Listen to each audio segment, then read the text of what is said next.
Hello and welcome to the free home seller course, module number 6, where we discuss negotiation.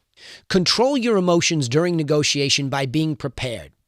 The biggest mistake that property sellers make during the negotiation phase is that they don't prepare themselves properly.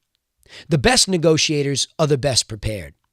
It's important to walk through what really happens during your negotiation with your real estate agent so that you'll never be surprised. The first step is to study the potential trading range for your property and understand that the buyer is most likely to start at the lower end of that range unless the marketplace is so competitive that there are multiple offers by default. So you must understand that most likely the final price will fall within the reality range. Your final sale price will most likely fall within or very close to the reality range that you established with your agent before the process ever began. When you're aware of this range, you'll avoid overreacting negatively to lower offers. The next step is to prepare yourself to counter any and all offers, even if it's a small token counter, to keep the discussion moving. It doesn't matter where a buyer begins their opening bid, it only matters where they end up. Always give a counteroffer to at least encourage the buyer to continue. Harsh negative responses from sellers end more potential deals than anything else. Every buyer needs to experience their own process, and many will increase their offer dramatically when they encounter a positive, inviting reaction.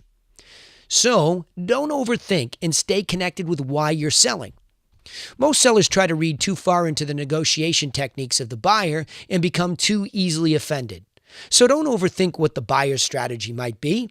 Rather, realize that it's just a business transaction and that the marketplace is simply trying to find the true current market value for your property. The key to staying calm and professional during your negotiation is to stay focused on why you're selling in the first place so that you continue to move towards the goal of a successful sale.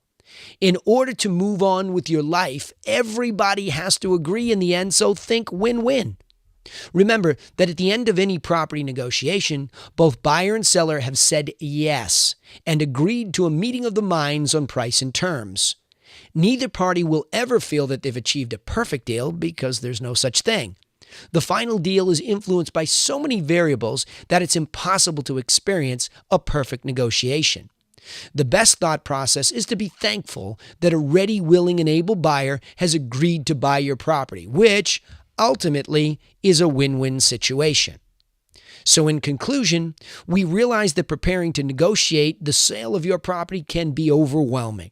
So please feel free to contact us to arrange for an in-home consultation on how to thoroughly prepare yourself for the negotiation of your sale. Understanding how to negotiate the sale of your property will set up course module number 7, where you'll learn how to prepare for the closing process so that you avoid the loss of your deal.